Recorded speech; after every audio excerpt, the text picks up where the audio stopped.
सदृशं मेघवर्णं शुभांगं लक्ष्मीकान्तं कमलनयनं योगिविद्यानिगम्यं वन्दे विष्णु भवभयहरं सर्वलोकैकनाथं नीलाम्बुश्यामलकोमलां सीतासमारोपितवामभागं पाणौ महासायक चारुचापं नमामि रामं रघुवंशनाथं कर्पूरगौरं कैनावतारं संसारसारं भुजगेन्द्रहारं सदा वसन्तं हृदयारविन्दे भवं भवानी सहितं नमामि अतुलितबलधामं हेमशैलावदेहं धनुजवनकृशानुं ज्ञानिनामग्रगण्यं सकलगुणनिधानं वानराणामधीशं रघुपतिप्रियभक्तं वातजातं नमामि रघुपतिप्रियभक्तं वातजातं नमामि मनोजवं मारुतुल्यवेगं जितेन्द्रियं बुद्धिमतां वरिष्ठं वातात्मजं वानरयूथमुख्यं श्रीरामदूतं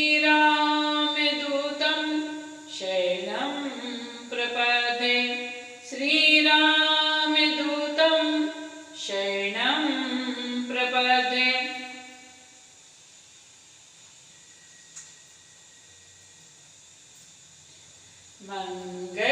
मंगलमूर्ति मारुति नंदन मंगलमूर्ति मारुति नंदन सकल मंगल मूल निकंदन सकल मंगल मूल निकंदन पवन तनय सिंह तनय हितकारी पवन तनय सन तनय हितकारी हृदय विराजत अवध बिहारी हृदय विराजत अवध बिहारी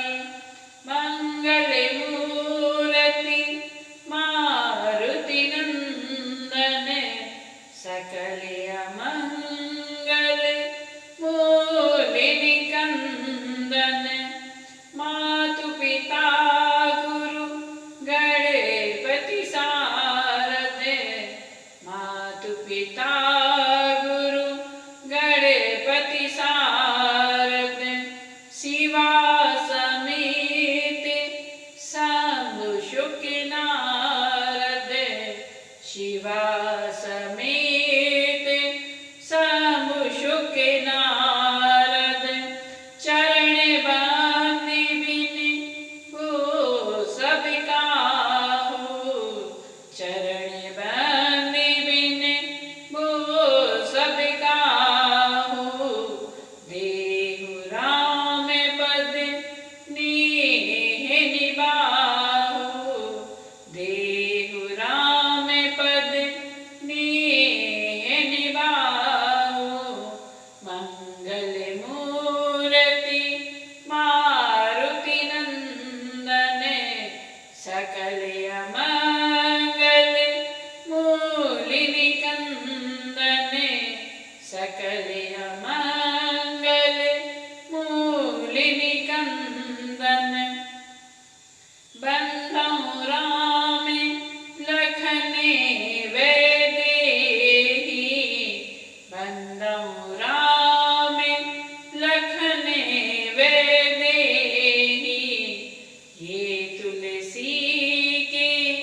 मंगल भवानी अमंगल हारी द्रवं सुदशरथ अजर बिहारी द्रवं सुदशरथ अजर बिहारी उमा सहित जहि जपत पुरारी उमा सहित जहि जपत पुरारी सीता राम राम राम रज राम राम राम सीता राम राम राम रज राम राम राम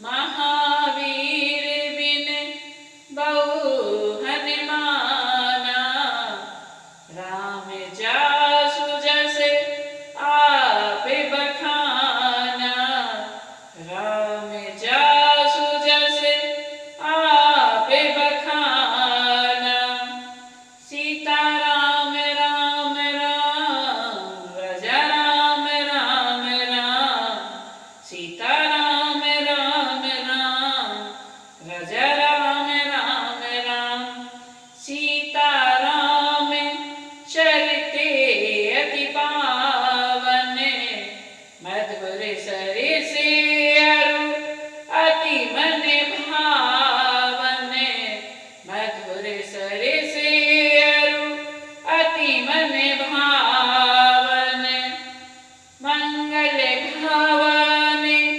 अमंगल हारी द्रवं सुदशरथ अजर बिहारी द्रवं सुदशरथ अजर बिहारी उमा सहित जहि जपत पुरारी उमा सहित जहि जपत पुरारी सीता राम राम राम रज राम राम राम सीता राम राम राम रज राम राम राम बोलिए सियावर रामचंद्र भगवान की जय उमापति महादेव की जय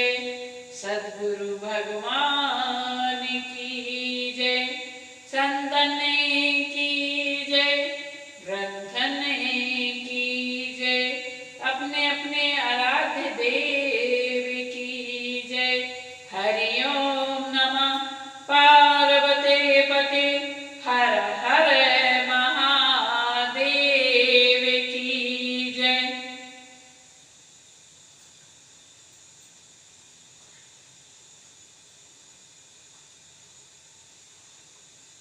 श्री गुरुदेव के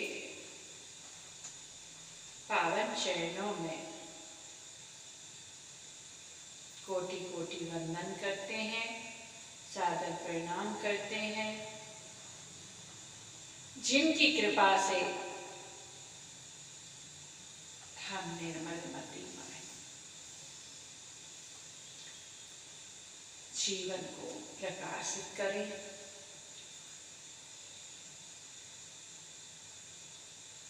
एवं आप सभी मानस प्रेमियों को बारंबार प्रणाम। जय जय सिया राम। भारत भूमि की पावन धरा मध्य प्रदेश की राजधानी भोपाल से हम अपने निज स्थान से कथा का आरंभ कर रहे हैं।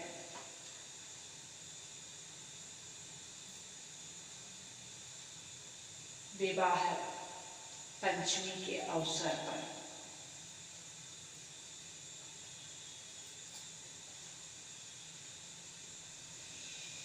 हमारे द्वारा गाई हुई कथा में कोई संगीत तो नहीं है, पर मन मयूर जरूर है। उम्मीद करते हैं आप सभी को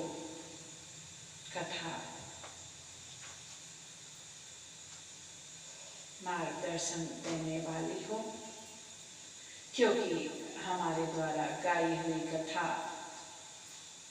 बहुत ही सिंपल तरीके से है।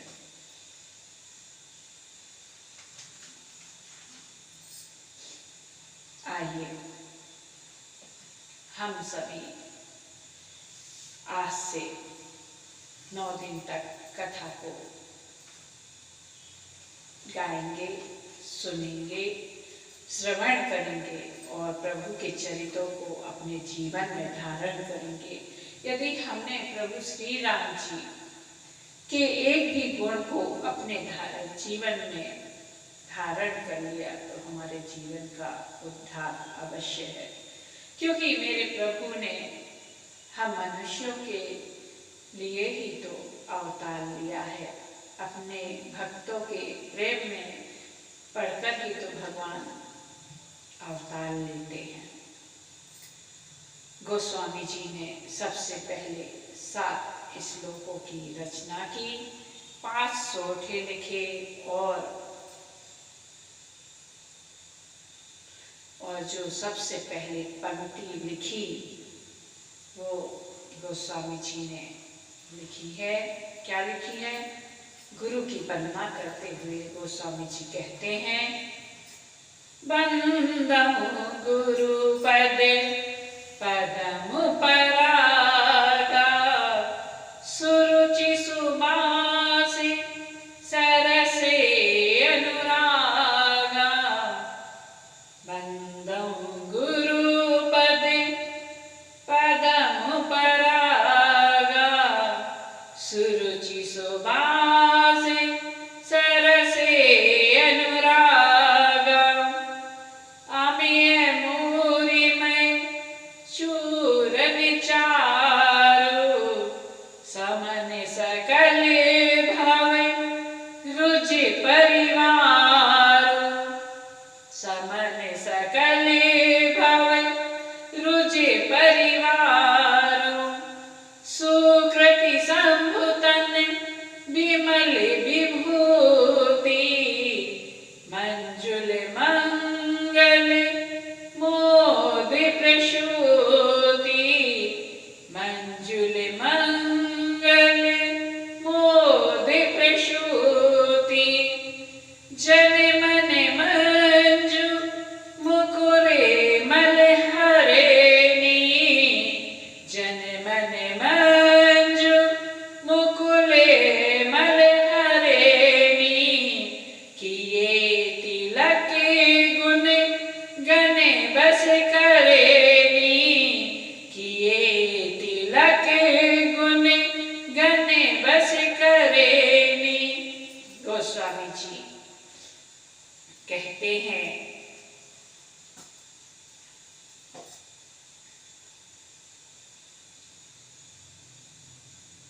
कि गुरु की महिमा तो अपरंपार है। गोस्वामी जी को लगा कि हमने 7 श्लोकों की रचना की, 5 सोठे लिखे, पर गुरु की वंदना नहीं की। इसलिए गोस्वामी जी कहते हैं, बंदम गुरु पद पदम परागा, सुरुचि सुभाष सरस अनुरागा। गोस्वामी जी ने गुरु की वंदना की, फिर गुरु के चरणों की वंदना की, चरण रज की वंदना की और कहा, उधरहि विमल विलोचन ही के, मिटहि दोष दुख भव रजनी के। संसार में हम आए हैं अपने प्रारब्ध के कर्मों को भोगने के लिए, लेकिन हमारा एक जन्म नहीं अनेक जन्म हो चुके हैं और हम यूं ही बारंबार दुनिया में आते हैं और घूमते हैं। इस आवागमन का एक ही साधन है और वो ये है सद्गुरु के चरणों में प्रेम होना। हम अपने गुरुदेव से क्या कह सकते हैं? सद्गुरुदेव से बस यही निवेदन करना चाहिए इतनी कृपा करें हमारे भीतर जो संसार का मोह है, इस मोह की निवृत्ति हो और भगवान के श्री चरणों में प्रीति हो। अगर ऐसा हो जाए तो हमारा जीवन सफल हो जाए।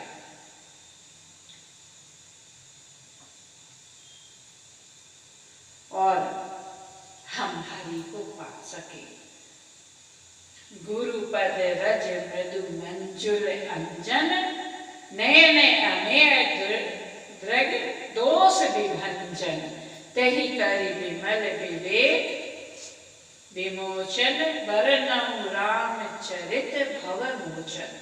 संसार में हम किसी वस्तु को देखते हैं और देखकर आकर्षित होते हैं, मन में राग उत्पन्न होता है और पाने की इच्छा उत्पन्न होती है। पाने की इच्छा ही तो हमें भवसागर में फंसाती है।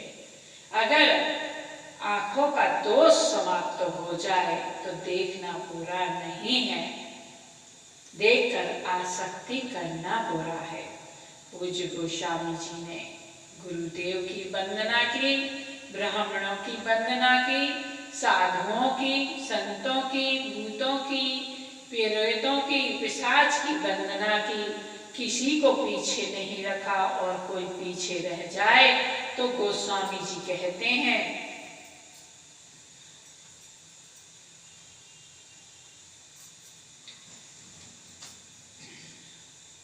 आकर 4,84,000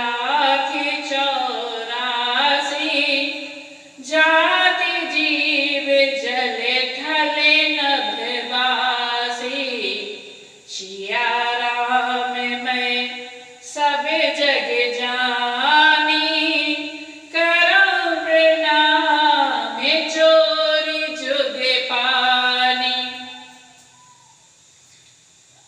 84 लाख योनियों में 4 प्रकार के जीव होते हैं। उन सभी को मैं सीताराम मैं जानकर दोनों हाथ जोड़कर प्रणाम करता हूँ। गोस्वामी जी कहते हैं, जगत में जितनी माता हैं सब जानकी स्वरूपा हैं और जगत में जितने नर हैं सब राम जी के समान हैं। इन सभी को मैं बारंबार प्रणाम करता हूँ। किसी ने कहा, आप कीड़े मकोड़ों को प्रणाम क्यों कर रहे हैं? तो गोस्वामी जी कहने लगे,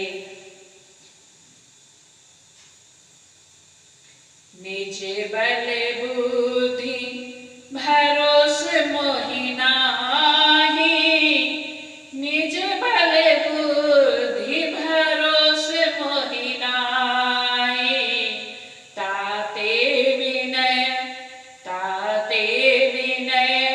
करऊं सब पाहि, ताते विनय करऊं सब पाहि।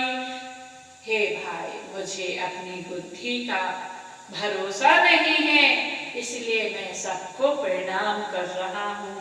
सब अपना आशीर्वाद दें, क्योंकि मैं करनऊं चहऊं रघुपति गुण गाहा, करनऊं चहऊं रघुपति गुण गाहा, लघुमति मोरी चरिते अबिगाहा, लघुमति मोरी चरिते अबिगाहा, सूझि न एकौ अंगे उपाऊ, सूझहि मोहि न एक उपाऊ, मन मति रंगे मनोरथ राऊ, मन मति रंगे मनोरथ राऊ। गोस्वामी जी कहते हैं, मैं श्री रघुनाथ जी के गुणों का वर्णन करना चाहता हूँ, परंतु मेरी बुद्धि बहुत ही छोटी है और प्रभु श्री राम जी का चरित्र तो अथाह समुद्र है।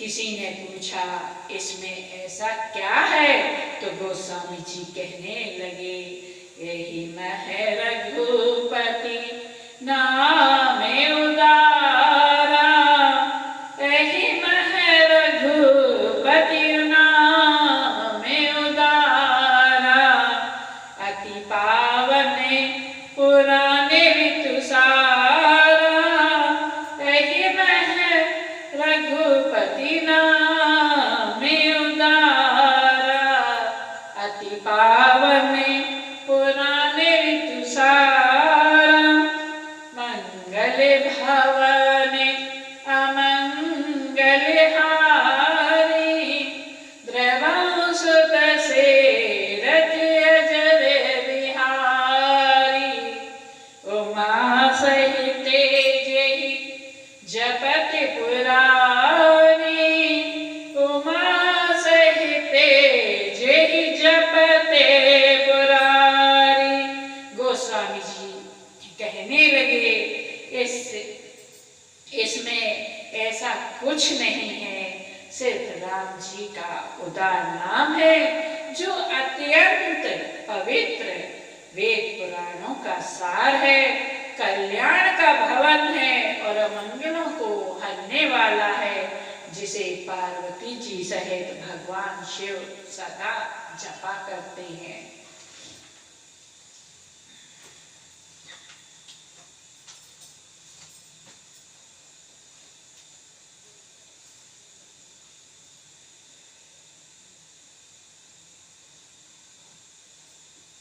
गोस्वामी जी ने सबकी वंदना की, राम जी की, भरत जी की, लक्ष्मण जी की, शत्रुघ्न जी की, दशरथ जी की, कौशल्या जी की, महाराज जनक जी की परिवार सहित वंदना की और किसी को पीछे नहीं रखा, सभी की वंदना की। गोस्वामी जी कहते हैं, प्रणव पवन कुमार, खलवन पावक ज्ञान घन, जासु हृदय आगार बसहि, राम सर चाप धर। महावीर बिन बहु माना, राम जासु जस आप बखाना। जिनका यश श्री राम जी ने स्वयं अपने मुखारविंद से वर्णन किया है। राम जी विजय करके जब अवध आए, राजा बने, तब हनुमान जी राम जी के पीछे पीछे रहते। जहाँ राम जी जाते वहाँ वहाँ हनुमान जी जाते। तो राज्य परिवार के लोगों को थोड़ा सा खटकने लगा। राम जी को समझ में आ गया कि परिवार के लोगों को हनुमान जी का मेरे साथ रहना खटक रहा है। जब पूरा परिवार साथ में बैठा तो भरत जी को संबोधित करके कहने लगे कि हे भरत, ये जो कपटी है इसने हम पर इतने एहसान किए हैं, इतने उपकार किए हैं, मुझ अकेले पे नहीं पूरे रघुवंश पे किए हैं। हमारी 71 पीढ़ी भी सेवा करे हनुमान जी की तो भी हम इनके ऋण से मुक्त नहीं हो सकते हैं। मेरे प्रभु कहने लगे, रावण के देश गयो, सिया को संदेशो लायो। रावण के देश गयो, सिया को संदेशो लायो। कबहि न कीनी योधा बातें अभिमान की, कबहु न कीनी योधा बातें अभिमान की। रावण के देश गयो, सिया को संदेशो लायो। रावण के देश गयो, सिया को संदेशो लायो। प्रभु भरत जी से कहते हैं, सुनो भरत, यदि हनुमान जी ना होते तो जानकी को कौन लाता। मुझे दुहाई दशरथ जी की है, हनुमान जी के ऋण से मुक्त हम कभी नहीं हो सकते। इसलिए कहते हैं, यदि प्रभु श्री राम जी की कृपा चाहिए तो हनुमान जी को भजिए, आपके सब काम बन जाएंगे। कोई कहता है हनुमान चालीसा पढ़िए, देखिए हनुमान चालीसा में हर रोग की दवा है, आप पढ़ें तो सही। जो हनुमान जी का भजन करता है, चालीसा पढ़ता है, हनुमान जी उस जीव का पीछा कभी नहीं छोड़ते। जो उनकी शरण में चला जाता है, ये ध्यान में रखिए, महावीर बिन बहु हनुमाना, राम जास जस आप बखाना। राम जी ने जिसकी यश की स्वयं व्याख्या की है, वर्णन किया है, पूज्य गोस्वामी जी कहते हैं, मैं उन हनुमान जी को प्रणाम करता हूं। प्रणवौ पवन कुमार, खलवन पावक ज्ञान गण। हनुमान जी की गोस्वामी जी वंदना करते हैं और राम नाम की वंदना करते हैं। 9 दोहे पूर्ण है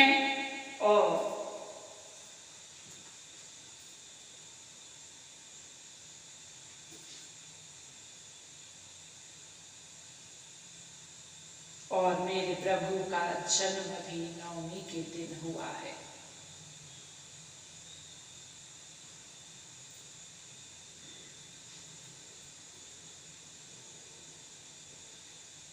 गोस्वामी जी ने सबकी वंदना की। तत्पश्चात गोस्वामी जी माता जानकी की वंदना करते हैं और उनसे निर्मल बुद्धि की याचना करते हैं और कहते हैं, यदि हमें अपने जीवन में निर्मल बुद्धि चाहिए तो हमें माता जानकी की आराधना करनी चाहिए। कैसे करनी चाहिए? आइए हम सभी मिलकर माता जानकी की वंदना करते हैं और कहते हैं, जनक सुता जगे जननी जानकी, अतिशय प्रिय करुणा निधान की, अतिशय प्रिय करुणा निधान की,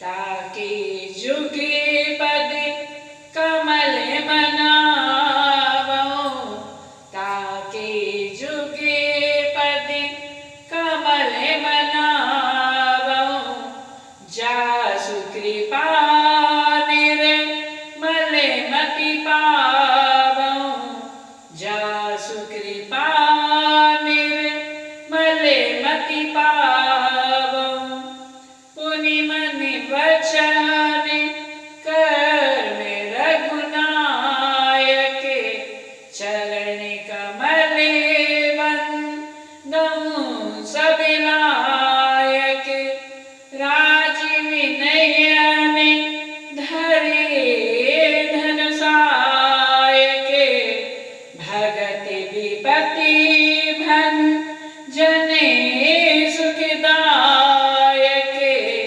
भगत विपति भंजन सुखदायक। गोस्वामी जी ने माता जानकी की वंदना की। तत्पश्चात प्रभु श्री राम जी की वंदना की और कहने लगे, बंदऊ नाम राम रघुबर को, बंदऊ नाम राम रघुबर को, हेतु कृशानु भानु हिम करे को, हेतु कृशानु भानु हिम करे को, कहते हैं, मैं रघुवर नाम राम की वंदना करता हूँ। अगर मनुष्य जीव राम नाम धारण करे, अगर हम जीवन में राम नाम लगातार जपते रहेंगे तो हमारे सभी पाप चलेंगे। जब पाप चलेंगे तो अज्ञान का अंधकार मिटेगा, और जब अज्ञान मिटेगा तो प्रकाश होगा। तभी हिमकर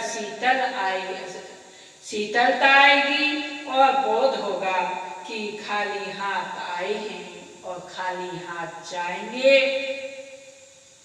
जब हमें ये ज्ञान हो जाता है तो किसी से गिला नहीं रह जाता है, किसी से शिकवा और शिकायत नहीं रह जाती है। फिर तो मौज ही मौज हो जाती है और मन कह उठता है। क्या कह उठता है? जो सुख पायो राम भजन में, जो सुख पायो राम भजन में, वो सुख नाही अमीरी में, वो सुख नाही अमीरी में। मनरो लागो मेरो यार फकीरी में, मनरो लागो मेरो यार फकीरी में। अगर भजन करोगे तो जितना आनंद इसमें है और कहीं नहीं है, इसका अनुभव मैंने बहुत किया है। तभी तो कथा से बहुत प्रेम है, रति है। जहाँ कहीं राम कथा सुन पाते हैं, सुनते ही रहते हैं और आलस्य भी नहीं आता है, क्योंकि राम जी के चरित्र में इतना रस है, इतना रस है कि डूब जाने को जी चाहता है।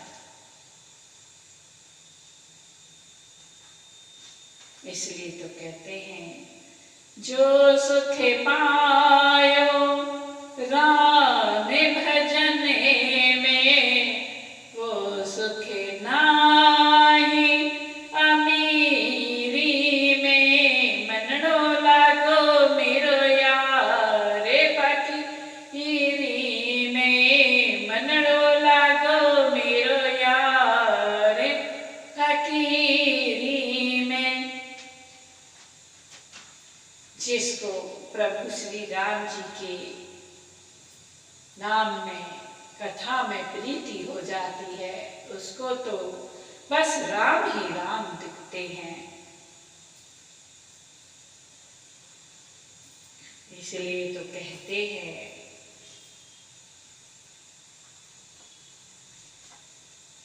बंदम नाम राम रघुबर को, हेतु कृशानु भानु हिम कर को। गोस्वामी जी कहते हैं, चहुदिशि तीन काल तिहु लोका, भय नाम जप जीव विशोका।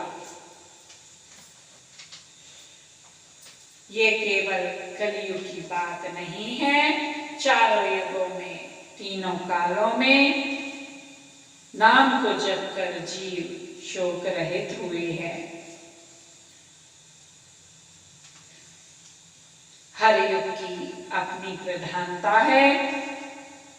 सतयुग में ध्यान से, दूसरा त्रेता में यज्ञ से, और द्वापर में पूजन से भगवान प्रसन्न होते हैं। परंतु कलयुग केवल पाप की जड़ है, इसलिए कलयुग केवल राम नाम ही कल्प वृक्ष है कलयुग में। इसलिए राम नाम जपते रहो।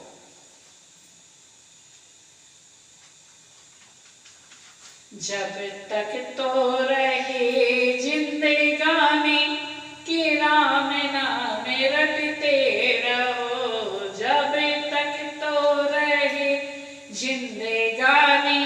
कि राम राम रटते रहो। माने के बाबा तुलसी की वाणी कि राम राम रटते रहो। माने के बाबा तुलसी की वाणी कि राम राम रटते रहो। जब तक तो रहे जिंदगानी कि राम राम रटते रहो।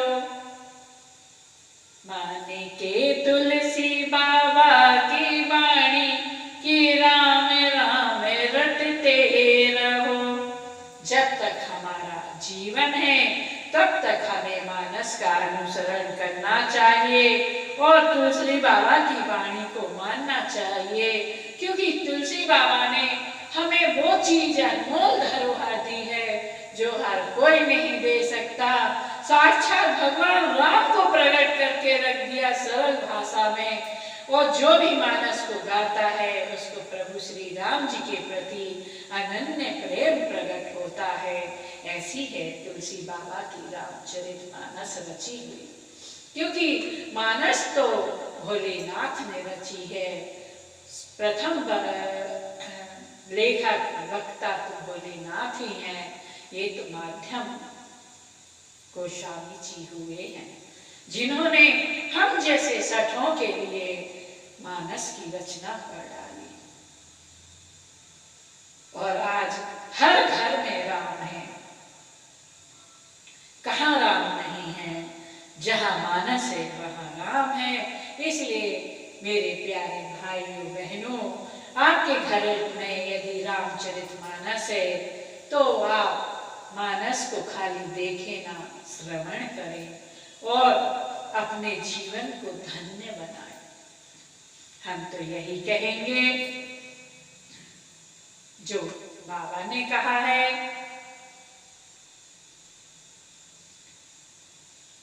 राम नाम को कलपतरु कलि कल्याण निवासु।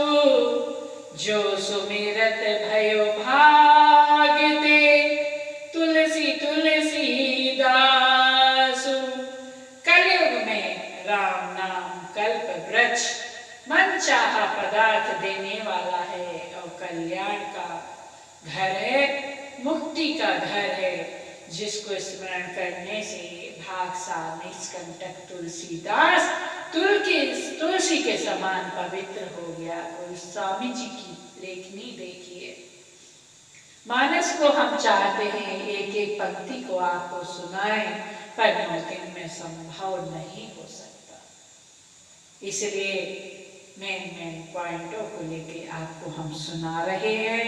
मेरा उद्देश्य है आपका मार्गदर्शन करना कि आप अपने घर में मानस को पढ़ें।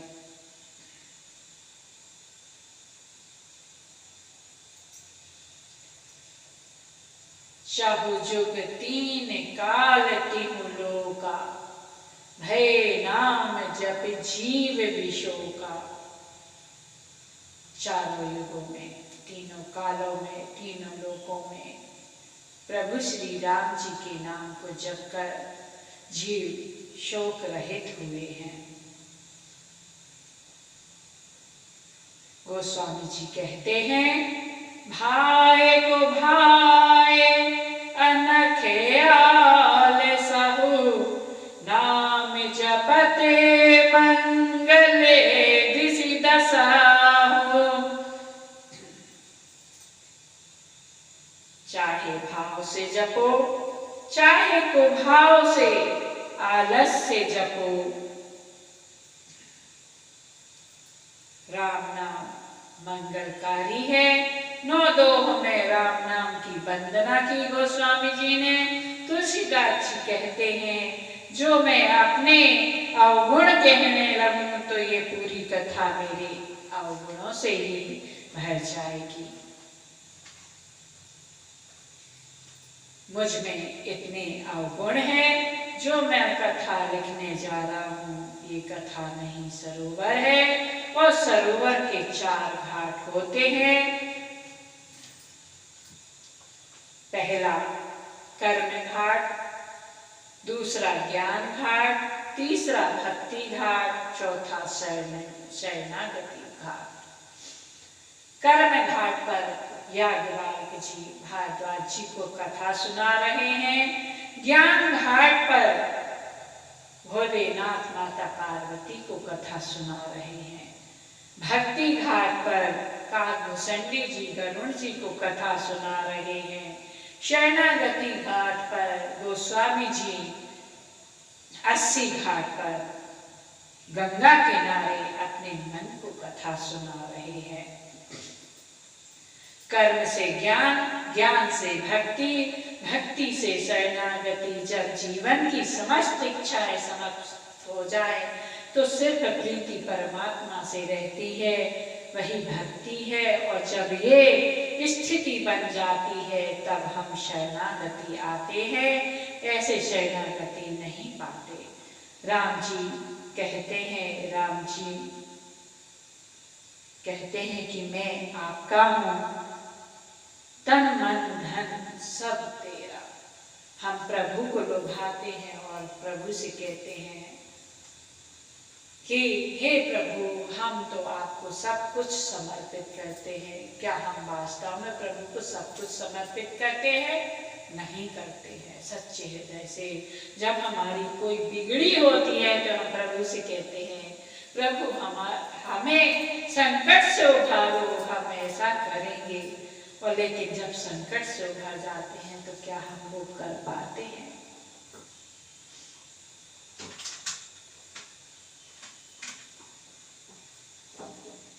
हमें तो प्रभु से कहना चाहिए कि हे प्रभु, मैं तो जैसा हूँ आपका हूँ, जो भी मेरे में अवगुण है वो भी आपको समर्पित करता हूँ।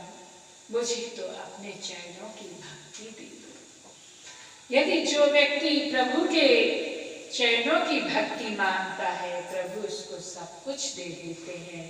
काकभूषणी जी को प्रभु श्री राम जी ने अनेक प्रकार के वरदान देने को कहा, पर काकभूषणी जी ने मन में सोचा कि प्रभु ने हमें सब कुछ देने को कहा पर भक्ति देने को नहीं कहा। तो काकभूषणी जी कहते हैं, प्रभु मुझे सब सुखों की खान अपनी प्रेमा भक्ति दीजिए। तब मेरे प्रभु कहते हैं, हे काक, तुम कैसे ना मानते, तुम कितने चतुर हो। मेरे प्रभु ने काकभूषणी जी को वो दे दिया जो कोई और नहीं दे सकता।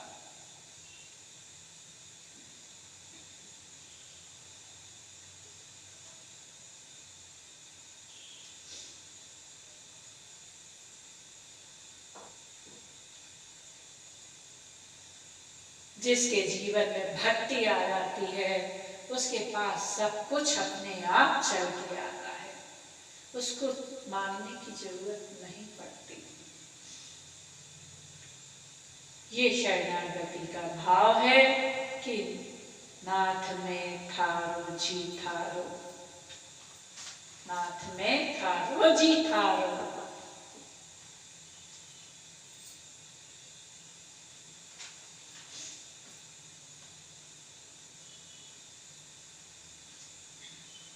मानस के 4 घाट हैं। शरणागति घाट पे गोस्वामी जी अपने मन और संत समाज को कथा सुना रहे हैं। कर्म घाट पे याज्ञवल्क्य जी भारद्वाज जी को कथा सुना रहे हैं। ज्ञान घाट पे भगवान शंकर उमा को कथा सुना रहे हैं।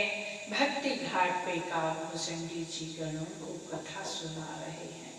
और कर्म घाट पे जो प्रसंग चल रहा है उसको हम आरंभ करते हैं। कर्म घाट पर भारद्वाज मुनि को याज्ञवल्क्य जी कथा सुना रहे हैं। क्या सुना रहे हैं?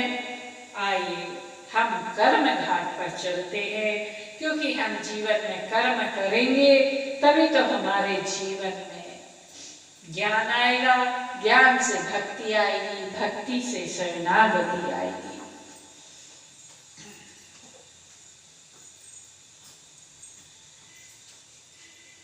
भारद्वाज मुनि बसई प्रयागा, भारद्वाज मुनि बसई प्रयागा, तिन्हि राम पद अति अनुरागा, तिन्हि राम पद अति अनुरागा।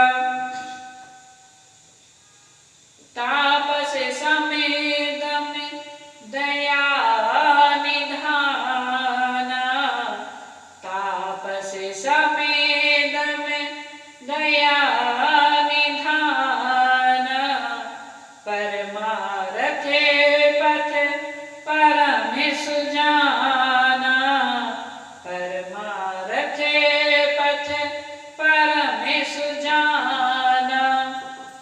माहि मकर गत रवि जब होई, माघि मकर गत रवि जब होई, तीरथ पति आवे सब कोई, तीरथ पति आवे सब कोई।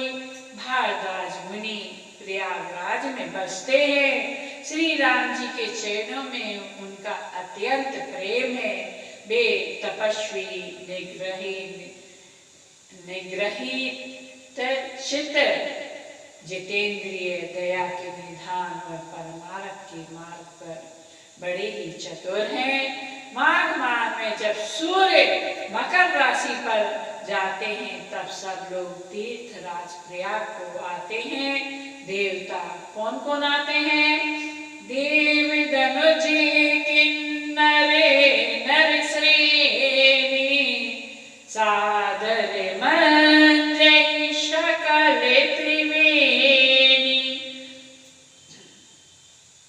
देवता, दैत्य, किन्नर और मनुष्यों के समूह सब आदर पूर्वक त्रिवेणी में स्नान करते हैं। श्री त्रिवेणी माधव जी के चरण कमलों को पूजते हैं। अक्षर वट का स्पर्श करके अपने जीवन को धन्य करते हैं और शरीर उनका पुलकित होता है। भादा जी का आश्रम बहुत ही पवित्र, परम रमणीय और श्रेष्ठ मुनियों के मन को भाने वाला है। जब जब सूर्य मकर राशि में आते हैं तब तब तीर्थराज प्रयाग में सभी लोग स्नान करने के लिए जाते हैं। उन ऋषि मुनियों का समाज वहां भारद्वाज जी के आश्रम में जुटता है। प्रातः काल उत्साह पूर्वक स्नान करते हैं सभी और फिर परस्पर भगवान के गुणों की कथाएं कहते हैं। ऐसी महिमा है त्रिवेणी माधव की, प्रयागराज की।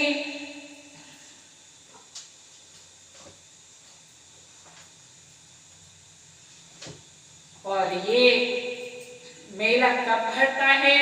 14 जनवरी से 13 फरवरी तक माघ माह में प्रयागराज में भरता है और सभी लोग हर वर्ष यहाँ आते हैं। गोस्वामी जी कहते हैं,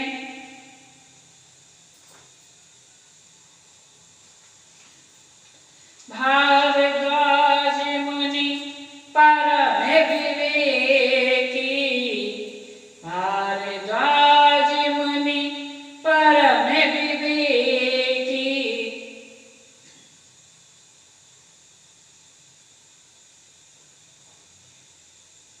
जागे बल के मुनि परम विवेकी, जागे बल के मुनि परम विवेकी, भारद्वाज राखे पद टेकी।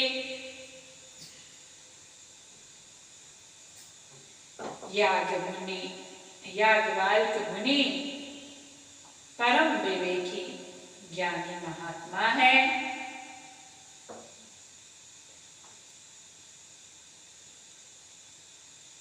जिनको भारद्वाज जी ने चरण पकड़कर रोक लिया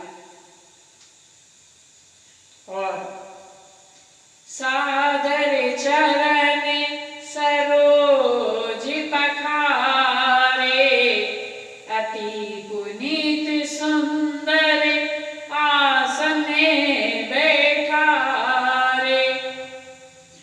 भारद्वाज जी ने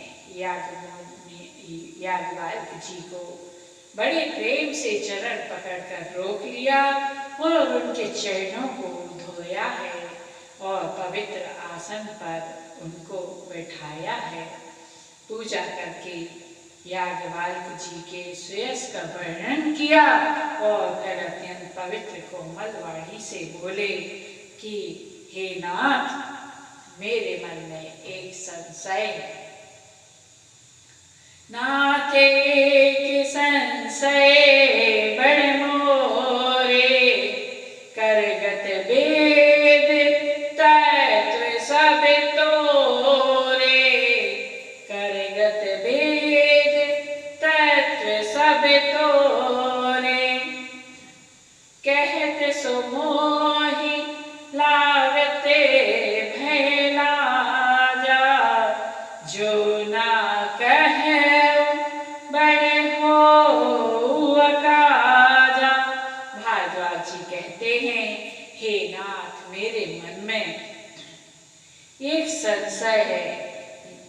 यदि नहीं कहता हूं तो लाज आती है। लाज इसलिए, इतनी आयु बीत गई, अब तक ज्ञान न हुआ, और नहीं कहता तो बड़ी हानि होती है, क्योंकि मैं अज्ञानी बना रह जाता हूँ। सो हे नाथ, मेरे इस अज्ञान का नाश कीजिए, क्योंकि वेदों का सार सब आपकी मुट्ठी में है। आप वेदों को जानने वाले हैं। आप ये ना सोचिए कि मैं आपकी परीक्षा ले रहा हूँ।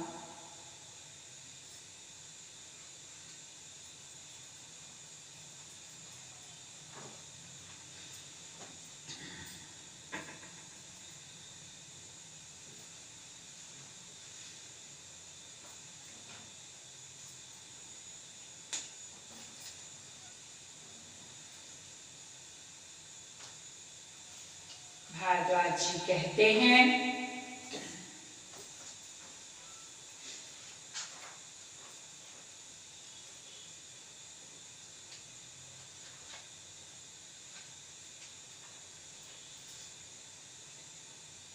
कि संतों, पुराणों और उपनिषदों ने राम नाम के असीम प्रभाव का गान किया है।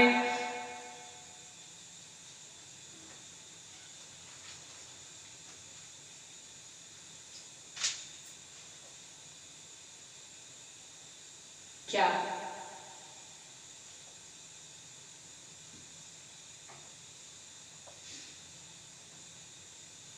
ये वही राम है? गोस्वामी जी कहते हैं कि भारद्वाज जी याज्ञवल्क्य जी से राम जी के बारे में पूछ रहे हैं और कह रहे हैं, राम कवने प्रभु पूछौ तोहि, कहु बुझाई कृपा निधि मोहि। बड़ा सीधा सा प्रश्न है, हे देव, कि राम कौन है? भोले बाबा से माता पार्वती भी यही प्रश्न पूछ रही हैं कि राम कौन है। काकभूषणी जी से गरुड़ जी महाराज भी यही प्रश्न कर रहे हैं कि राम कौन है। सभी को इस बात का संशय है कि राम कौन है। याज्ञवल्क्य जी मुस्कुराते हुए कहते हैं कि आप अपनी बुद्धि से बताइए, आपको क्या लगता है कि राम कौन है? भारद्वाज जी कहते हैं कि महाराज, राम जी का चरित्र मैं क्या, राम जी का चरित्र सारा संसार जानता है। एक राम अवधेश कुमारा,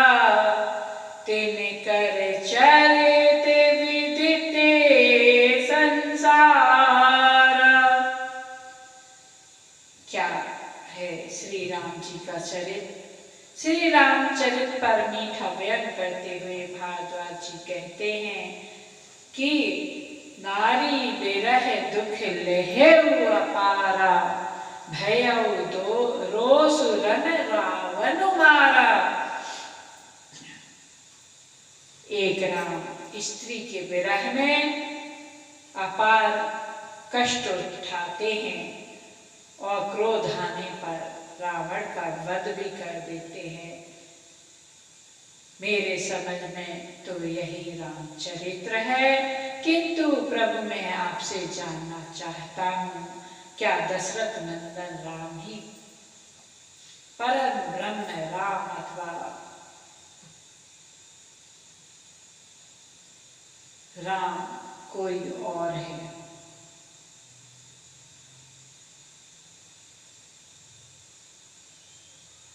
क्या करके कृपया करके मेरे संशय का निवारण कीजिए, मुझे विस्तार से राम कथा सुनाइए, जिससे मेरे सारे संशय का समाधान हो जाए। भारद्वाज जी याज्ञवल्क्य जी से कहते हैं, जैसे मिटे मोर भ्रम भारी, कहु सो कथा नाथ विस्तारी।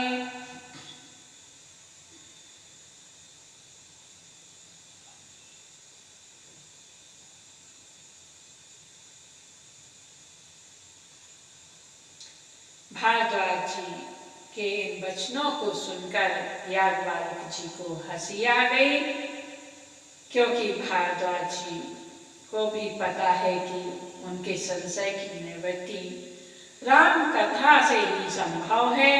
अब जिस रोगी को रोग के उपचार में प्रयुक्त होने वाली औषधि का भी ज्ञान हो, उसे रोगी भी कैसे कहा जाए, इसलिए याज्ञवल्क्य जी हंस दिए। जाग बल के बोले मुस्काए, तुम्हि विदिते रघुपति प्रभुताए। याज्ञवल्क्य जी मुस्कुरा कर बोले, श्री रघुनाथ जी की प्रभुता को तुम जानते हो।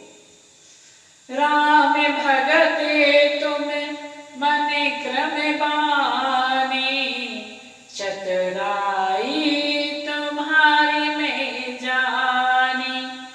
हे भारद्वाज, तुम मन वचन कर्म से श्री राम जी के भक्त हो, तुम्हारी चतुराई को मैं जान गया हूँ।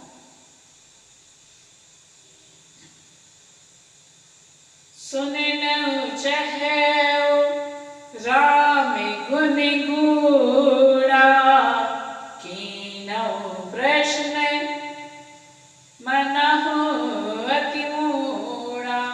हे भारद्वाज, तुम श्री राम जी के रहस्यमय गुणों को सुनना चाहते हो, इसी से तुमने ऐसा प्रश्न किया मानो कोई बड़ा ही मूढ़ व्यक्ति हो। तुम तो राम कथा सुनना चाहते हो।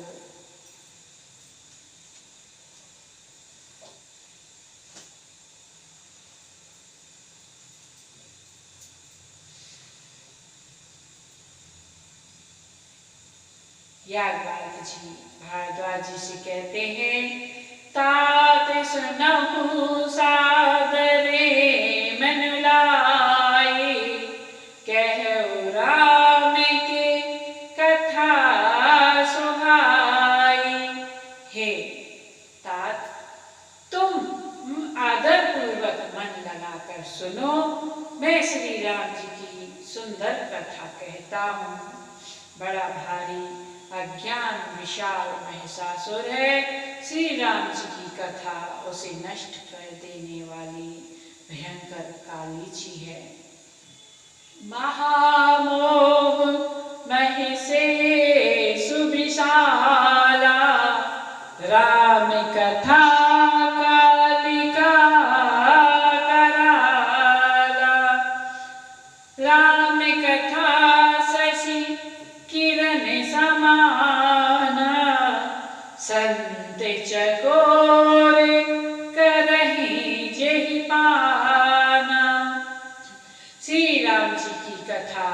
चंद्रमा की किरणों के समान है, जिसे संत रूपी चकोर सदा पान करते हैं।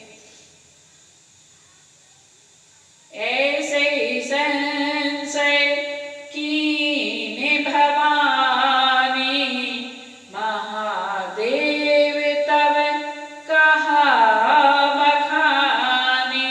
हे भारद्वाज, ये अकेले तुम्हें ही संशय नहीं हो रहा है, इसके पहले भी संशय हो चुका है। वो कैसे हुआ? ऐसे ही संदेह पार्वती जी ने किया था, तब महादेव जी ने विस्तार से उत्तर दिया था। अब मैं अपनी बुद्धि के अनुसार वही उमा और शिव जी का संवाद कहता हूँ। वह जिस समय और जिस हेतु से हुआ, उसे हे मुनि तुम मन लगाकर सुनो, जिससे तुम्हारा विषाद मिट जाएगा। भारद्वाज जी को बड़ी उत्सुकता हुई कि जगत माता जगत जननी को भी संदेह हो सकता है। तो याज्ञवल्क्य जी कहते हैं, हे भारद्वाज, जो कथा नहीं सुनता उसको जीवन में संदेह ही संदेह रहता है। इसलिए तुम कथा को ध्यानपूर्वक सुनो, ताकि तुम्हें कोई संदेह न हो।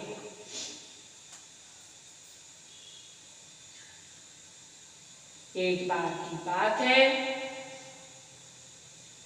एक बार त्रेता जुग माही, शंभु गए कुंभजे ऋषि पाई।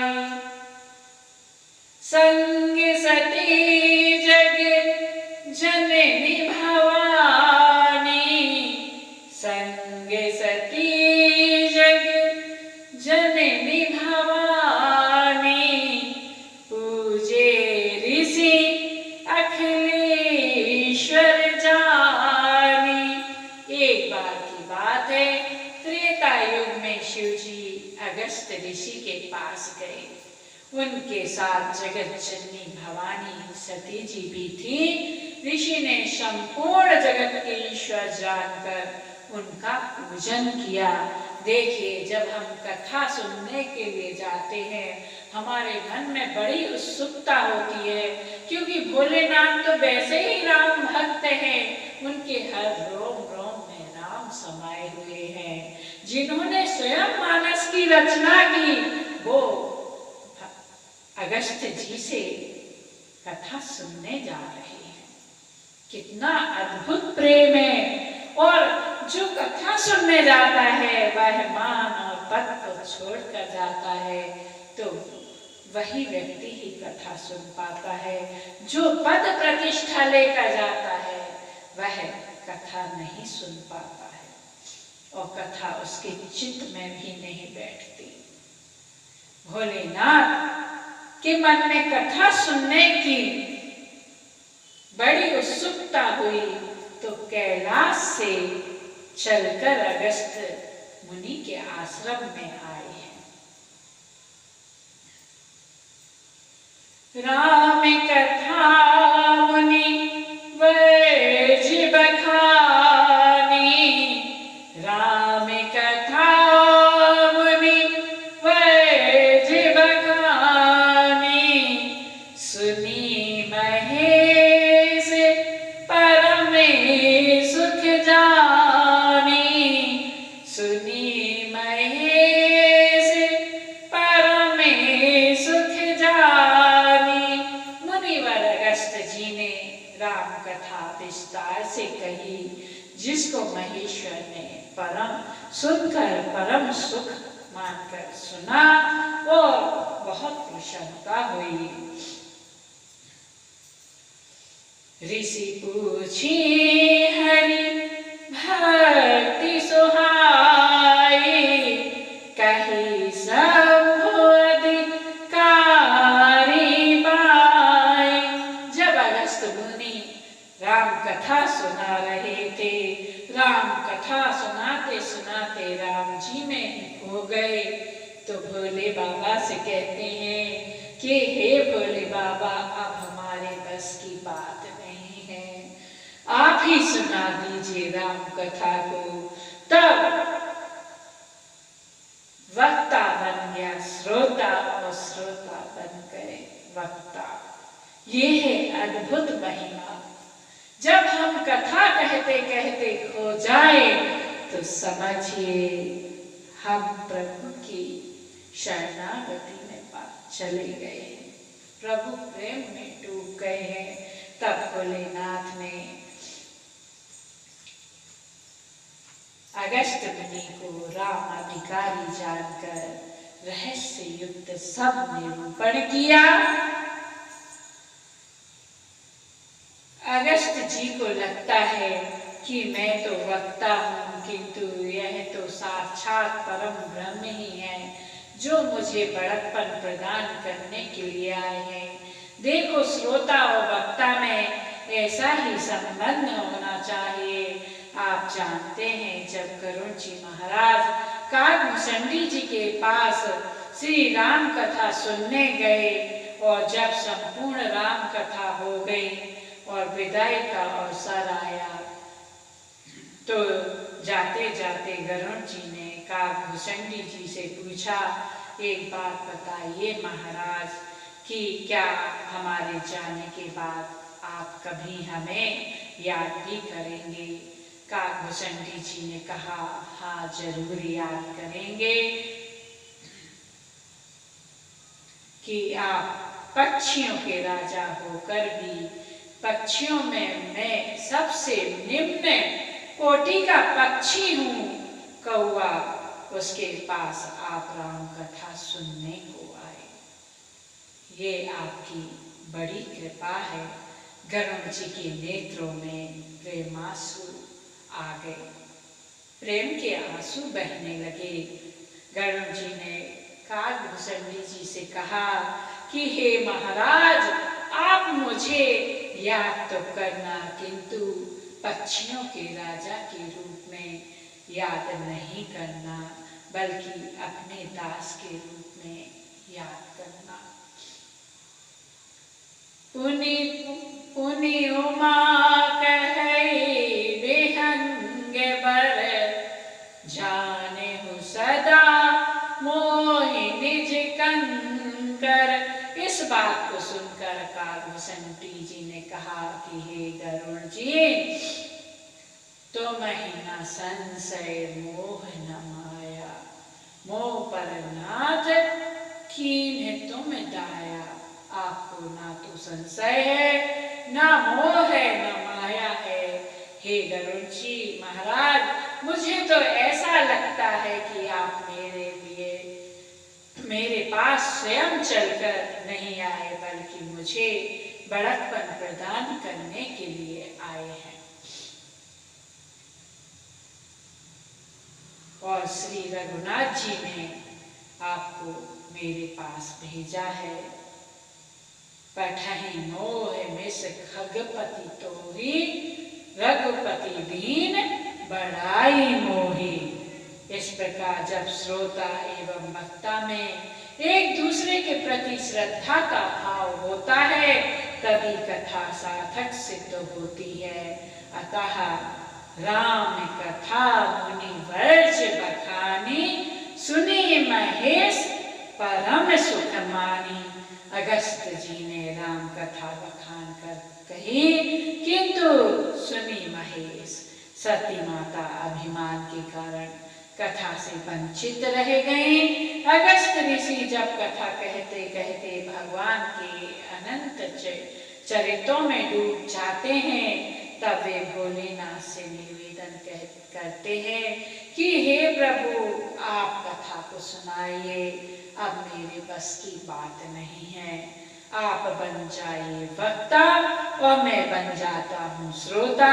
इसलिए गोस्वामी जी लिखते हैं, कहते सुनत खगपति गुण गाथा, कछु दिन रहा तहा रहे रघुनाथा।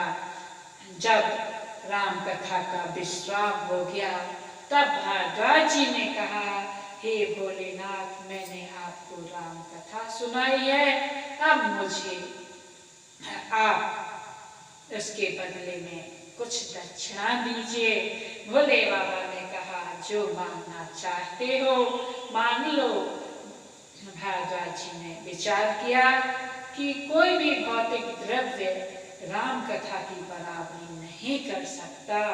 अतः उन्होंने भगवान शिव से राम कथा दक्षिणा के रूप में मांग ली। राम भक्ति की याचना की। ऋषि पूछी हरि भक्ति सुहाई, कही शंभु अधिकारी पाई, कही शंभु अधिकारी पाई। भोले बाबा कुछ दिन तक वहां रहे। कुछ दिन बाद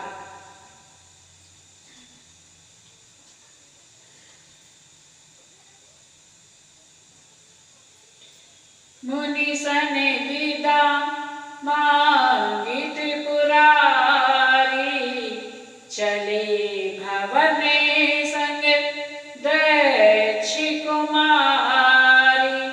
यहाँ गोस्वामी जी सती को दक्ष कुमारी कहकर संबोधित करते हैं। दक्ष का अर्थ होता है चतुर। मानो गोस्वामी जी का भाव है कि इन्होंने चतुरता के कारण भगवान की कथा नहीं सुनी। हम यह कह सकते हैं सती जी जगत जननी की उपाधि लेकर गई थी, इसलिए उन्हें दक्ष कुमारी बनकर लौटना पड़ा। और गोस्वामी जी ने यहाँ लिखा है कि अगस्त जी ने उनको श्रोताओं की गिनती से काट दिया और तभी दक्ष कन्या के रूप में संबोधित किया है। भोलेनाथ कोई उपाधि लेकर नहीं गए थे, इसलिए वो त्रिपुरारी बनकर लौटे हैं। भोलेनाथ सती जी को संग में लिए जा रहे हैं। कहाँ लिए जा रहे हैं? एक बात की बात है, त्रेता युग की बात है। संयोग से उसी त्रेता युग में भगवान राम का अवतार भी हुआ था। पिता के वचनों को मानकर भगवान श्री राम वनवासी बने। दंडक वन में विचरण कर रहे थे। भगवान श्री राम दंडक वन में पावन पंचवटी में आश्रम में रह रहे हैं। संयोग ऐसा था कि उसी समय त्रेता युग में भोले बाबा अगस्त मुनि से राम कथा सुनकर दंडक वन से जा रहे हैं। कहाँ जा रहे हैं?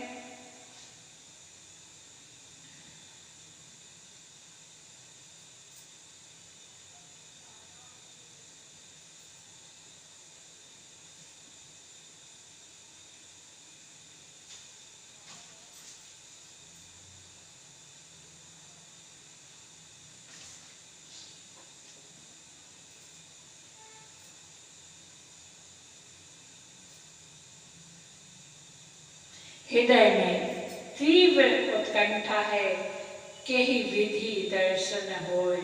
उसी समय भगवान राम के भोलेनाथ को दर्शन हुए। भोले बाबा तो प्रभु के दर्शन पाते ही गदगद हो गए। भोले बाबा विचार करने लगे क्या करूं।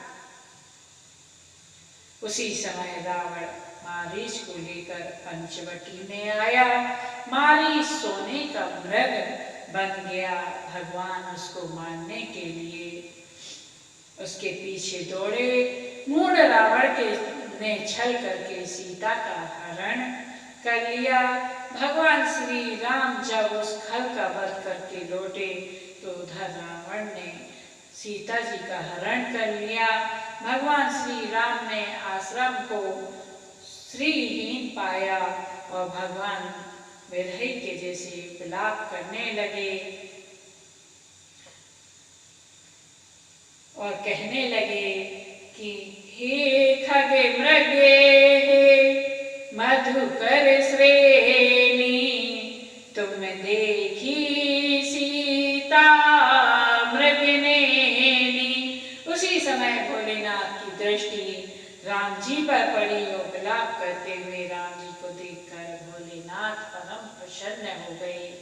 शंभु समेत ही राम ही देखा, उपजा हे अति हरसु विशेषा। भोलेनाथ के नेत्रों में प्रेमाश्रु बरसने लगे और हृदय में अत्यंत हर्ष हो रहा है। एक बात बताइए, किसी को रोते हुए देखकर हमें रोना आ जाता है, फिर भगवान श्री राम के विलाप करने पर भोलेनाथ हंस क्यों रहे हैं? इसके दो कारण हैं। पहला तो यह है, भगवान शिव ज्ञान घाट के वक्ता हैं। उनको यह भली भांति ज्ञान है कि भगवान राम नर लीला कर रहे हैं। चरित करत नर अनुहरत सृष्टि सागर सेतु। दूसरा कारण यह है कि भोलेनाथ भगवान श्री राम के आपस में तीन संबंध हैं, सेवक, स्वामी, सखा, सेवकी के। ये एक दूसरे के स्वामी भी हैं, सेवक भी हैं और सखा भी हैं। सती माता सोच रही हैं, मान लीजिए रामलीला में हमारा कोई प्रिय मित्र भरत का अभिनय करे, इतना तादाद में हो जाए कि उसके अभिनय को देखकर सारे श्रोता रोने लगे। किंतु एक बार बताइए, पर्दे के पीछे बैठा उसका मित्र रोएगा कि हंसेगा? बोलो, उसका मित्र तो प्रसन्न ही होगा। वाह मित्र, तुमने क्या सुंदर अभिनय किया, सभी श्रोता को रुलाकर रख दिया। इसी प्रकार जब श्री राम जी स्वयं नर लीला कर रहे हैं और करते करते हैं दंडक वन में सीता जी की खोज करते हुए घूम रहे हैं, जैसे सारी धरती ही रंगमंच बन जाती है। पर्दे के पीछे खड़े भोलेनाथ अपने मित्र के सुंदर अभिनय को देखकर प्रसन्न होते हैं। वाह मित्र, आपने क्या सुंदर अभिनय किया कि चैतन्य की बात है, क्या जड़ों को भी रुलाकर रख दिया। हर्ष के इसी अतिरेक में भोले बाबा के हृदय में निकल पड़ा, क्या निकल पड़ा? जय सच्चिदानंद जग पावन, अस कही चले मनोज न सावन। भोलेनाथ जय सच्चिदानंद कहकर भगवान श्री राम को प्रणाम करते हैं और बार बार पुलकित होकर कैलाश की ओर प्रस्थान करते हैं। माता सती ने जब भोलेनाथ की ऐसी दशा देखी तो उनके हृदय में संदेह हो गया।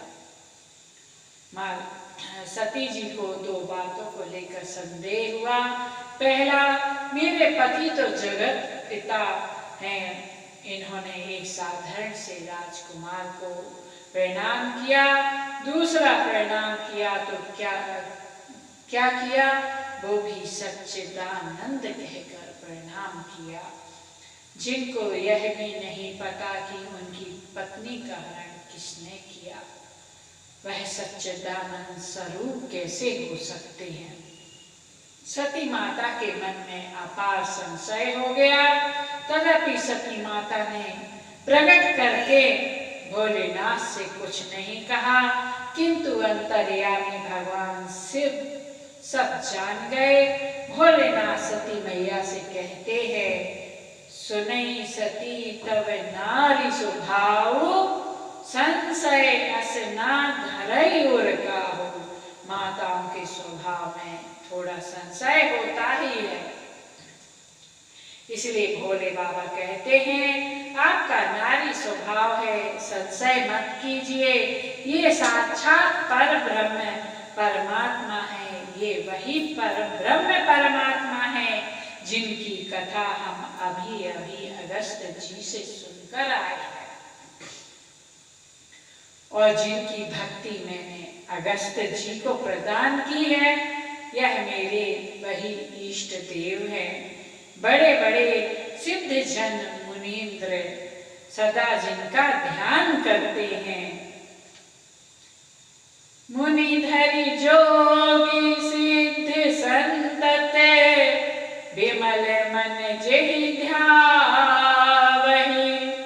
पुराण आगम जासु कीरति गावहि, सोई राम व्यापक ब्रह्म भुवन निकाय पति माया धनी। अवतरे अपने भगत हित, निज तंत्र निज रघुकुल मणि। भोले बाबा बार बार माता सती को समझा रहे हैं, सती को किंतु कुछ समझ में नहीं आ रही, कोई उपदेश उनके हृदय में नहीं बैठ रहा। तब भोले बाबा जान गए कि यहाँ तो भगवान की माया ही कार्य कर रही है।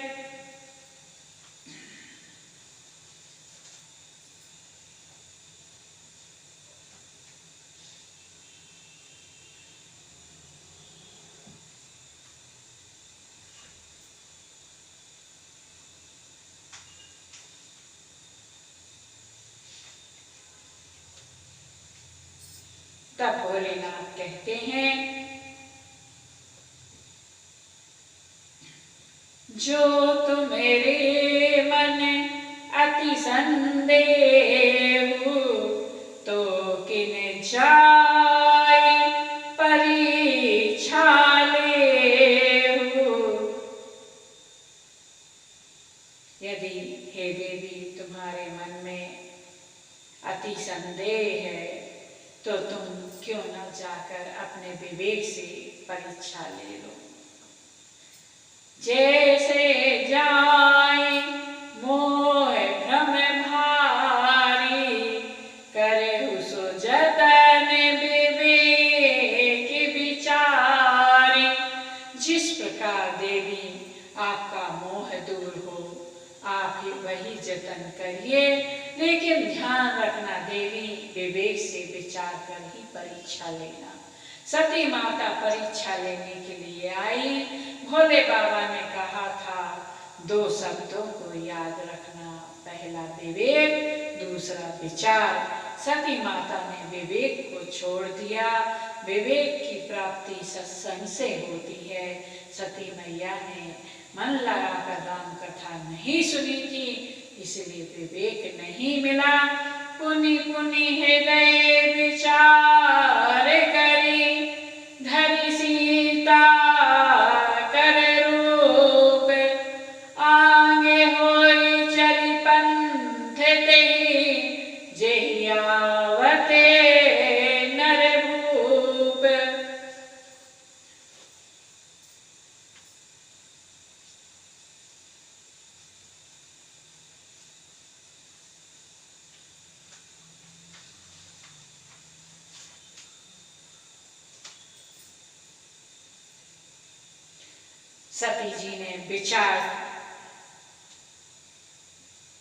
सती जी में विचार तो है, पर विवेक नहीं है। कई बार विवेकहीन विचार ही हमारे पतन का कारण बन जाता है। सती माता ने विवेक से विचार नहीं किया, परिणाम स्वरूप उन्होंने सीता जी का रूप धारण कर लिया और राम जी के आगे चलने लगी। सती ने सीता जी का रूप तो बना लिया, पर सीता जी के स्वभाव को नहीं पकड़ पाई, स्वभाव को नहीं बना पाई। सीता जी कभी भी भगवान राम के आगे नहीं चली हैं, वो तो हमेशा प्रभु श्री राम जी के पीछे पीछे ही चली हैं। लक्ष्मण जी की दृष्टि पड़ी। लक्ष्मण दीखे उमा कृतवेशा, चकित भये भ्रम हृदय विशेषा।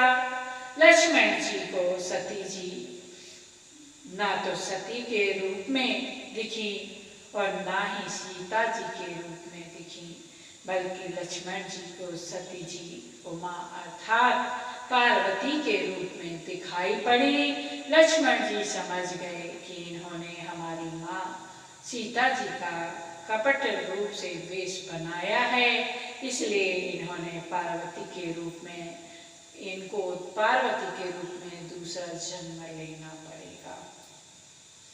जिनका स्मरण करने मात्र से अज्ञान मिट जाता है, ऐसे सर्वज्ञ प्रभु श्री राम ने जब सती को सीता जी के रूप में देखा तो समझ गए कि सती जी उनकी परीक्षा लेने के लिए आई हैं। भगवान ने विचार किया कि जब माता जी परीक्षा लेने के लिए आई हैं तो मैं विद्यार्थी बनकर परीक्षा दे ही देता हूँ। भगवान श्री राम ने दोनों हाथ जोड़ लिए और कहने लगे, जोरी पानी प्रभु की ने प्रणाम, पिता समेत लीन निज नाम। मेरे प्रभु ने दोनों हाथ जोड़ लिए और हाथ जोड़कर कहते हैं कि मैं दशरथ नंदन पुत्र राम आपको प्रणाम करता हूँ। जरा यह तो बताइए भोलेनाथ कहाँ हैं? अकेली अकेली इस जंगल में क्यों घूम रही हैं? कहे बहोरी कहाँ वृषकेतु, विपिन अकेली फिरहि केहि हेतु।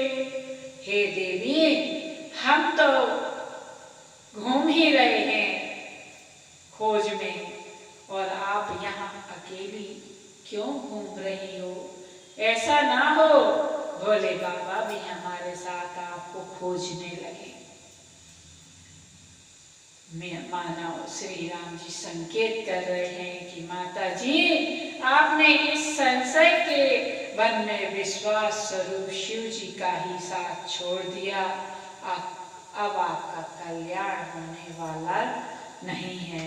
अगर हमारे जीवन में विश्वास दृढ़ है तो संशय हमारा कुछ नहीं कर सकता, किंतु यदि हमने विश्वास स्वरूप शंकर को छोड़ दिया तो हमें संशय के वन में भटकना ही पड़ेगा।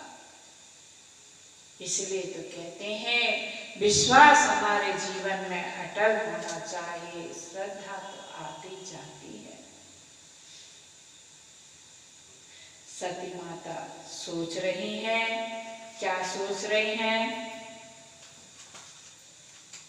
मैं शंकर कर कहा न माना, निज अज्ञान राम पर आना। माता सती मन ही मन सोच रही हैं, मैंने भोले बाबा का कहा नहीं माना, मैंने अपने अज्ञान को श्री राम जी के ऊपर आरोपित कर दिया। अब भला मैं शिव जी को जाकर क्या उत्तर दूंगी? जाय उतरे अब देहु कहा, उरे उपजाति दारुण दाहा। मैंने शंकर जी का कहना नहीं माना और अपने अज्ञान का श्री राम जी पर आरोप किया। अब जाकर मैं शिव जी को क्या उत्तर दूंगी? सोचते सोचते सती जी के हृदय में अत्यंत भयानक जलन पैदा हो गई। श्री राम जी ने जान लिया कि सती जी को दुख हुआ, तब उन्होंने अपना कुछ प्रभाव प्रकट करके उन्हें दिखाया। सती जी को मार्ग में जाते हुए यह कौतुक दिखाई दिया कि श्री राम जी, सीता जी, लक्ष्मण जी आगे आगे चले जा रहे हैं। इस अवसर पर सीता जी को इसलिए दिखाया, सती जी श्री राम जी के सच्चिदानंद स्वरूप को देखें, वियोग और दुख की कल्पना जो उन्हें हुई वह दूर हो जाए तथा वे प्रकृतिस्थ हो पाए। जब माता सती ने पीछे की ओर फिरकर देखा वहाँ भी भाई लक्ष्मण जी और सीता जी के साथ श्री राम जी सुंदर वेश में दिखाई दिए। वे जिधर देखती वहाँ उनको तीनों के दर्शन होते। सती जी ने अनेक शिव ब्रह्मा विष्णु देखे जो एक से एक बढ़कर असीम प्रभाव वाले थे। भांति भांति के वेश धारण किए सभी देवता श्री राम जी की चरण वंदना सेवा कर रहे हैं। अग्नित सती ब्रह्माणी लक्ष्मी देखी। सती ने जहाँ तहाँ जितने रघुनाथ जी देखे शक्तियों सहित वहाँ उतने ही सारे देवताओं को भी देखा। संसार में जो चराचर जीव है वे भी अनेक प्रकार से सब देखे।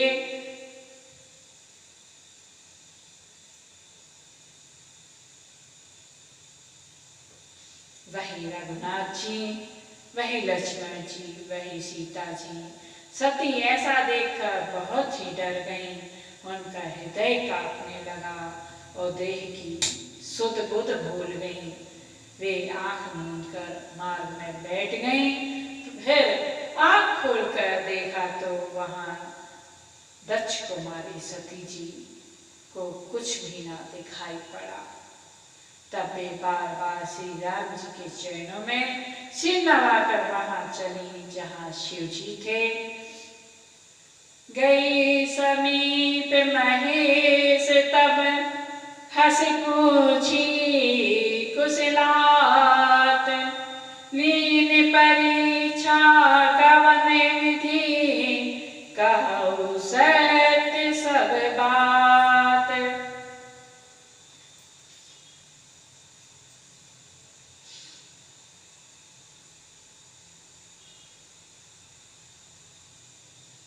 जब माता सती भोलेनाथ के पास गई तब भोलेनाथ मुस्कुराते हुए मिले और उनकी कुशलता पूछते हैं और कहते हैं कि देवी आप सत्य सत्य बताइए, आपने प्रभु श्री राम जी की परीक्षा किस प्रकार से ली है। तब यह माता सती छुपा जाती हैं और कहती हैं कछु न परीक्षा लीन गुसाई। कछु न परीक्षा लीन गुसाई। कीन प्रणाम तुम्हारी नाई। हे भोलेनाथ मैंने तो कुछ भी परीक्षा नहीं ली। मैंने तो आपके जैसे ही उनको प्रणाम किया जैसे आपने उनको प्रणाम किया। भोलेनाथ देवनाथ कहते हैं अच्छा देवी जब प्रणाम करना ही था तो यहीं से कर लेती। मैंने दूर से प्रणाम किया था, वहां तक जाने की क्या जरूरत थी। सती जी ने कहा भोलेनाथ मैंने यह सोचा कि आपका ही तो भाव था, आप नजदीक जाकर उनको प्रणाम करें, लेकिन आपने सोचा गए जान सब कोई। अगर मैं नजदीक जाकर इनको प्रणाम करूंगा तो दुनिया जान जाएगी। ये तो परब्रह्म परमात्मा है। तो मैंने सोचा जो काम आप नहीं कर पाए मैं ही कर लेती हूँ। पत्नी का अर्थ ही होता है पति की इच्छाओं को पूर्ण करे। तो मैंने सोचा आप नहीं कर पाए तो मैं ही नजदीक जाकर प्रणाम कर लेती हूँ। भोले बाबा ने मन में सोचा दाल में कुछ काला तो है। देवी को अगर प्रणाम करना था तो मैं समझा कर हार गया। उनकी समझ में नहीं आया, जरूर कोई बात है, रहस्य है। तब भोले बाबा ने ध्यान लगाया। तब शंकर देखौ धरि ध्याना सती जो कीन चरित सब जाना। भोले बाबा ने ध्यान लगाकर देखा तो सती जी ने जो वन में जाकर चरित किया था वो सब जान गए। भोले बाबा कहते हैं, अरे राम राम, सती ने मेरी माता का वेश बनाया, मेरी पत्नी रूप में, अब इनसे भेंट कभी नहीं हो सकती, यह तो अनर्थ हो गया। लेकिन अपराध सती जी से हुआ। आखिर यह अपराध सती जी से क्यों हुआ, तब मानस का विश्लेषण आप करें। भगवान ने सती जी के इस अपराध को 3 जगह बांट दिया। भगवान शिव कहते हैं, बहुरी राम राम ही सिरुनावा, प्रेरी सी तही जही झूठ कमावा। पहला आरोपण किया राम की माया के ऊपर, यह राम की माया के कारण सती जी से झूठ कहलवाया।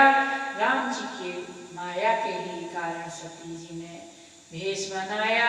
पहला आरोपण यह है। दूसरा आरोप, हरि इच्छा भावी बलवाना, हृदय विचारत शंभु सुजाना। दूसरा यह कि हरि की इच्छा थी महाराज। तीसरा ये भाभी थी, इसलिए हो गई। 3 जगह भोलेनाथ ने अपराध का बंटवारा कर दिया। राम जी की माया के कारण सती जी ने झूठ कहा, राम जी की इच्छा के कारण सती ने झूठ बोला, होने के कारण सती ने झूठ बोला। क्या सुंदर भोलेनाथ का दर्शन है। सामान्य व्यक्ति होता तो अपनी पत्नी को फटकार लगाने लगता, मुझसे झूठ बोलती हो, कहाँ तक बचेगी, मैं सर्वज्ञ हूँ, मैं सब देख रहा हूँ। सामान्य व्यक्ति होता तो ऐसा ही कहता, लेकिन भोले बाबा ने सती को एक शब्द भी नहीं कहा। ज्ञान घाट के वक्ता जो है, इसलिए ज्ञान प्रकट है। सती को कुछ नहीं कह रहे हैं। मानस के आधार पर भोले बाबा होनी को टाल सकते हैं। भावई मेटी सकही त्रिपुरारी, तो भोले बाबा ने इस भाभी को क्यों नहीं मिटाया। भोले बाबा ने इस भाभी को इसलिए नहीं मिटाया कि इस भाभी के साथ हरि इच्छा जुड़ी हुई है। हरि इच्छा भाभी बलवाना। भोलेनाथ भाभी को तो मिट सकते हैं, किंतु जिस के साथ हरि इच्छा जुड़ जाए, भोले बाबा उसे मिटने नहीं देते। अब भोले बाबा सोच रहे हैं, क्या करूं। जीवन में एक ऐसी स्थिति आ जाती है कि जब भ्रम हो जाता है कि अब क्या करूं। परम पुनीत है सती जो, परम पुनीत है सती,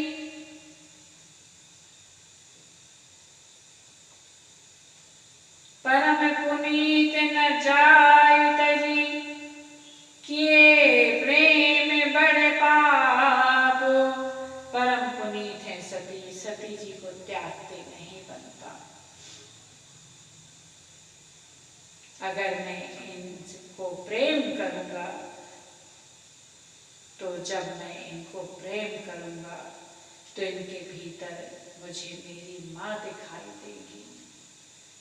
उस स्थिति में अगर मैं इनसे प्रेम करूंगा तो धर्म की मर्यादा मिट जाएगी।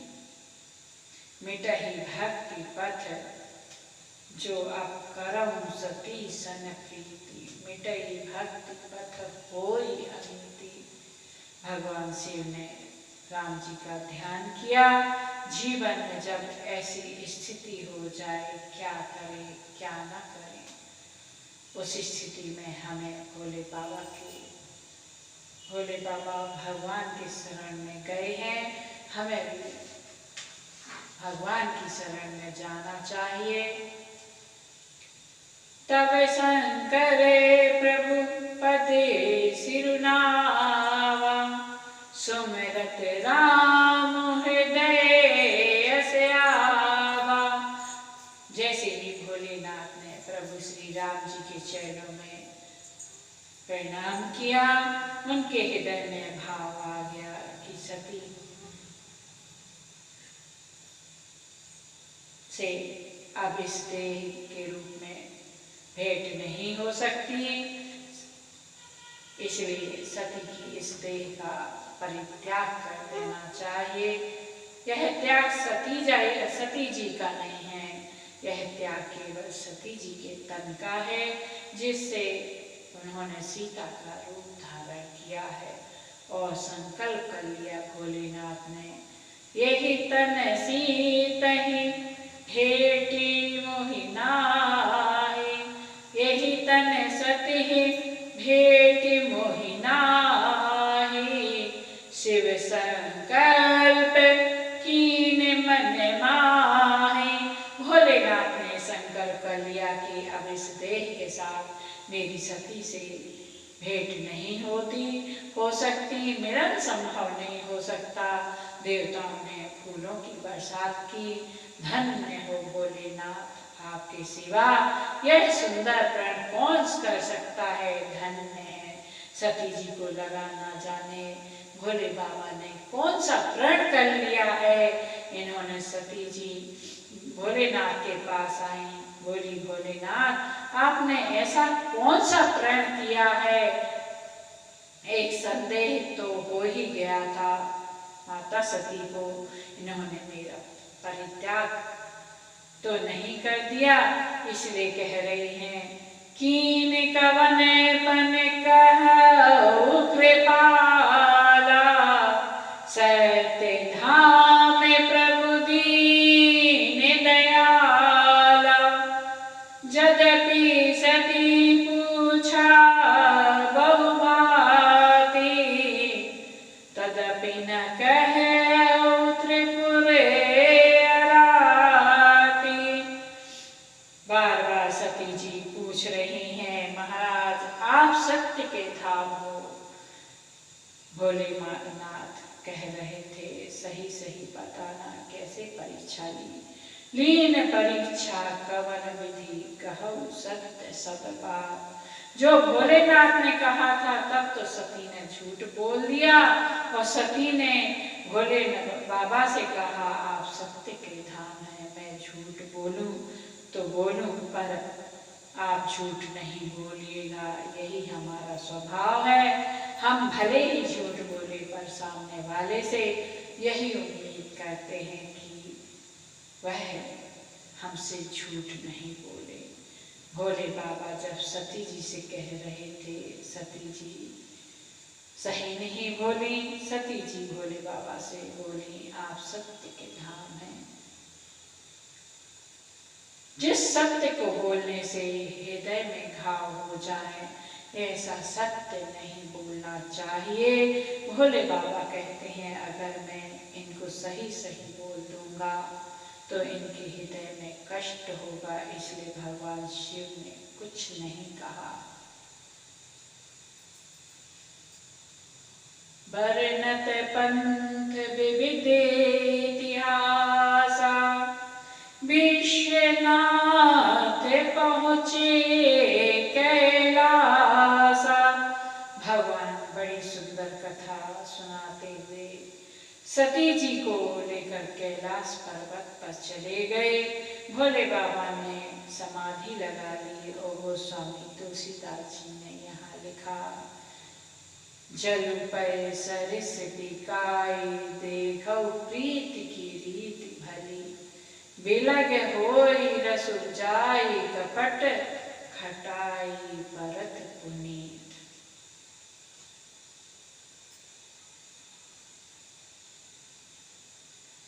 भोले बाबा जैसे ही कैलाश पर पहुंचे उन्होंने सहज ही मन से समाधि लगा ली